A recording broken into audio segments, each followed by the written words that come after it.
Hello everyone, you're welcome back to this class. Today we want to discuss simple average method, that is inventory valuation by using simple average method. Under this method, issue of inventory is done at average unit price. It involves adding of different prices and dividing it by the numbers of different prices. This method is very easy to understand and it also reduces the clerical work. Now, when we look at the board now, we have illustration that the following ledger accounts were compiled from the transaction of Williams PLC for the first 3 months. We have the date of the event, we have the receipt, we have the price, then we have issue. Then the January 1st, we have receipt of 500. We have to take note that when we're talking about the receipt, it means the purchases of that company. Then when we're talking about issue, that are the sales of the period. So now, on January 1st, Williams, they purchased 500 units at 2 naira. Then, on that same day, there is no issue. January 13, they purchased 1,000 units at 4 naira. On that same day, there is no issue. February 10, no receipt, but they have 300 units under issue. It means that they sold inventory, which is 300 units. Then, February 15, they purchased new inventory, which is 100 units at 1 naira. No issue on that day. Then February 25, they purchased additional 200 naira. The price is 3 naira per unit. Then there is no issue. And then March 1st, there is no receipt, but they issued out for 100 units. Then March 30, there is no receipt, but they issued out 200 units. Now, we're required to calculate the value of closing inventory at the end of the period. Now, let's go back to the table. Now, as we all know that this column is meant for the purchases, and then this issue column is for the sales. And then the balance column, it means that under this column, we're going to know the units of inventories that are remain in the store and the value. Now, let's look at this transaction one after the other. Starting from the January 1st, we have 2021. We have 2021. So now we are dealing with 2021, January 1st. And then they purchased 500 units. So under the quantity, we have 500 units. With the price of 2 naira, then we have 2 naira, and the 2 naira will be under the price. Now, let's know the value. Then we have to multiply 500 by 2, then that will be 1,000 naira. 1,000 naira. So on that same day, there is nothing like issue. So under the issue, there will be dash. Now, the balance now in the store, as at 1st of January, will be 500 units. That is 500 units, and then with the value of 1,000 naira. Now, okay, let's look at the second transaction, which is January 13. They have a receipt of 1,000 units with the price of 4 naira. So let's come back to this side. January 13, the purchase. We have January 13. They purchased 1,000 units, which is 4 naira. So now 4 times 1,000, that will be the same as the 4,000 naira. On that same day, there is no issue. So then we now need to determine the quantity of inventory in the store as at 13th of January. That will be by adding quantity to the to this quantity column. So now it means that 1,000 plus 500, then that will be the same as 1,500. Then under the value now, the value will be 4,000 plus 1,000, then that will be the same as 5,000 naira. So that is for the January 13. Now, when you now look at the February 10 now, there is no receipt. There is no receipt, but they had issue. They issued out 300 units. So now we have February 10, we have no receipt. Okay, but now they issued out 300. So now we have 300 units. Now, where the problem lies is to assign the appropriate price to this unit. And then remember that we are dealing with simple average method. We said under this method, I will get down, issue of inventory is done at average unit price. Definitely, we need to consider the accumulative receipt and the accumulative issue at that point in time. Then we now need to add the prices together and divide it with the numbers of prices. Now, definitely we need working notes. There will be a working notes. Now, we want to assign price now to this unit. Now, we have calculation, a calculation of average price. Okay, and then here now we need the cumulative receipt and our cumulative issue. Cumulative receipt and our cumulative issue.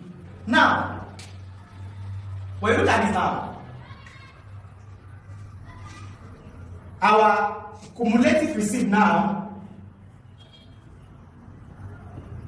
our cumulative receipt will be, we have 500 with 1,000. That will be 1,005. Is that what? Now, our cumulative receipt is 1,005. Then, why the cumulative issued is nil? Because we just want to assign price now to this one.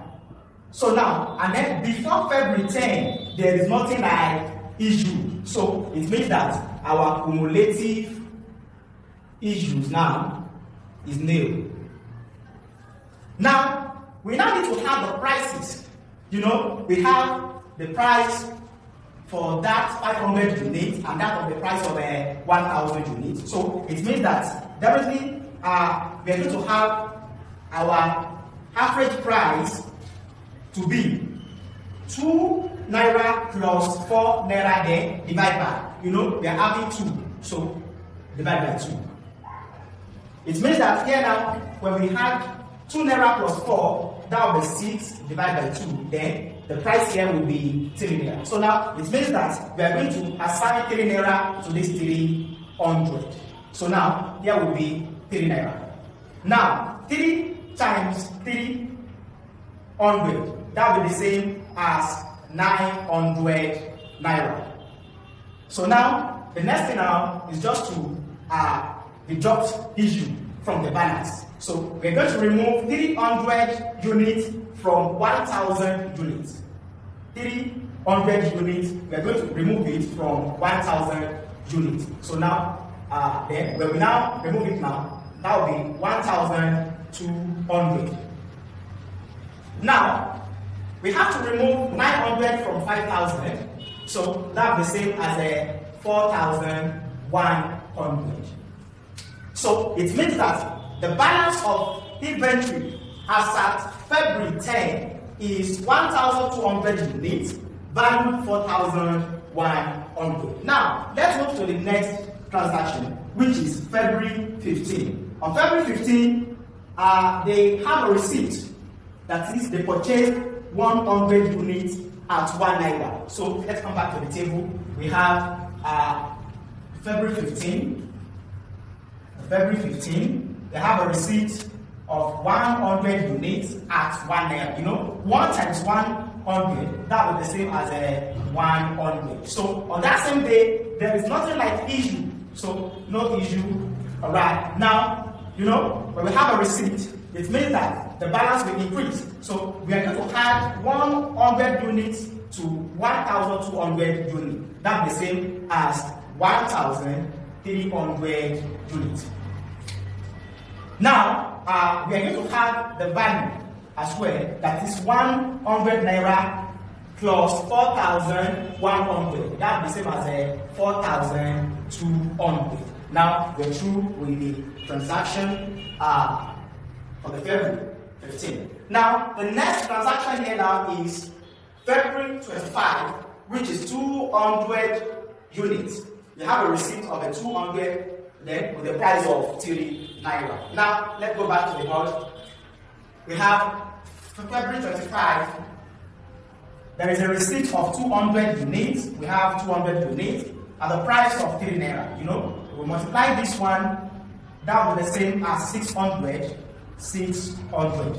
Now, when we're now having 600 now, you know, the balance will still increase. It means that we are going to add 200 units to 1,300 since there is no issue on that thing. So now let's add 200 units with 1,300. That will be same as 1,500 units. Now the next one now is to add 600 naira to 4,200. You know, that will be the same as 4,800. So we're going to have 4,800. 4,800. Now, the next thing now is to move to the next transaction, which is March 1st. When you look at this, 1st of March, there is no receipt at all, but they had issued, which is 400 naira.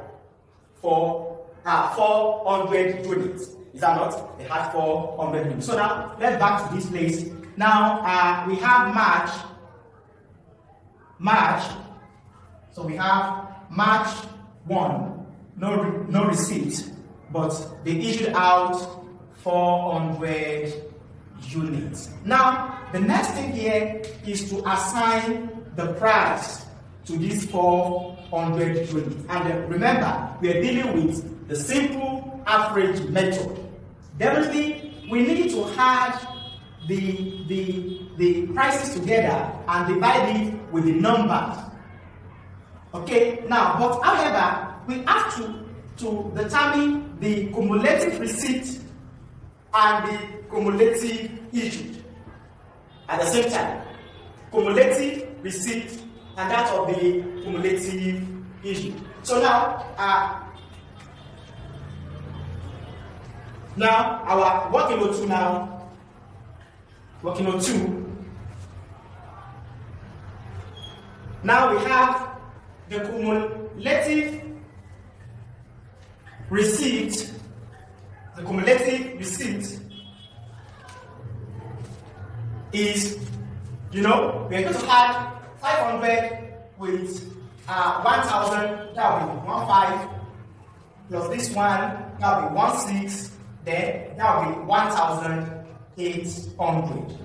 You know, when we added all this one together, that's 500 plus 1,000. That will be 15 plus 100 units. That will be 1,600. Then plus 200 units. That will be 1,800 units. Are we there now? So the receipt is 1,800 units. 1,800 units. Then the cumulative issue now, you know, they have issued out 300 units. So directly we're going to have 300 units. 300 units. So now we need to determine the average price now. The average unit price. So now the average unit price will be the same as, you know, when we look at the cumulative issue, you know, this first receipt is more than this cumulative issue. So definitely we are still going to consider the price of these 500 units. I recap. When you look at these 300 units, it's not up to 500 units. Therefore, we are still going to consider the price. That is, these 2 naira, we need to consider it when we want to determine our average price. So now it means that we are going to sum all these prices, that is 2 plus 4 plus 1, then plus 3. Then we're now going to divide it by the number. We have 1, 2, 3, 4. Is that not? So now, when you now look at this now, we have 2 naira plus 4 naira plus 1 naira plus 3 naira. So now everything divided by 1, 2, 3, 4. So we are going to divide it by 4. Now let's add this now. 2 plus 4, that will be 6. So now 6 plus 1, that will be 7. And then 7 plus 3, that will be the same as 10. So it means that the price now will now be 10 divided by 4. Then the price will now be 2.5 naira. The price will be 2.5 naira. So now it means that here we are going to have 2.5. Now, having 2.5, the next thing is to value this. Are we there now? The next thing now is to value this. That is, we need to multiply 400 by 2.5. So now, and then that will be the same as a 1,000 naira. So now, under the balance now, we are going to deduct 400 units from 1,500 units. Then that will be the same as a 1,100 units. Then the next one now is to remove 1,000 naira from 4,800. Then the balance will be the same as the 3,800. So we are going to have 3,800. Now, the next thing now is to move to the last transaction, which is March 30. On that same day, now we didn't have receipt. There is no receipt, but they issued out 200 units. They issued out 200 units. So now, let's look at that. We have March 30, no receipt, but they issued 200 units. Now, let us assign price to this as well. And then we have to assign price to this. Now, that will be working notes 3. At this point in time, our cumulative receipt will still remain as 1,800 units. But cumulative issue now has increased from 300 to, that is, 300 plus 400. Therefore, our cumulative issue now will be 700. So it means that under this working notes 3, the cumulative receipt is still remain 1,800. By adding all this one together, that is 1,800 units. 1,800 units. Then, why our the cumulative issue now has increased from 300 units to 700. That is, by adding these 300 plus 400. So we have 700 units. Now, we now need to go back to this. Look at 700 now. 700 is more than 500 units. Definitely, this price now will not be considered. I recap. 700 units is more than the first transaction, which is 500 units. So definitely, these 2 naira now will not be considered again. Are we there now? But 700 now is not up to 1,005. When we sum 500 to 500 and 1,000, we're going to have 1,005, and then 700 is not up to that 15. So it means that we are going to start from 4, 1, and 3. So it means that the prices that will be added together will be from January 13, which is 4 naira plus 1 naira, then plus 3 naira. So now, definitely our average price now will be the same as 4 plus 1 plus 3 over 1, 2, 3 equal to, 4 plus 1, that will be 5. Is that right? And then 5 plus 3, that will be 8. So now it means that we are having 8 divided by 3. Then we are going to have, when you punch your calculator, that 3 divided by 8 divided by 3, that will be same as 2.66666. So now let's have 2.66. Now, let us now go back to the board. We have to assign the price to the unit. So, and then the price is 2.66. So we have 2.66. Now, let's determine the value. We have to multiply 200 units with 2.66. Then that will be 532. And then the last thing here is that we need to determine the closing, because they say that calculate the value of the closing inventory at the end of the period. And then for us to calculate this, we have to minus 200 units from 1,100. Okay, that will be 900 units. Okay, then the next one now, we have determined the closing inventory quantity. Then we now need to determine the value. And then by determining the value now, we have to minus 532 from 3,800. 532 from 3,800, and then that will be saved as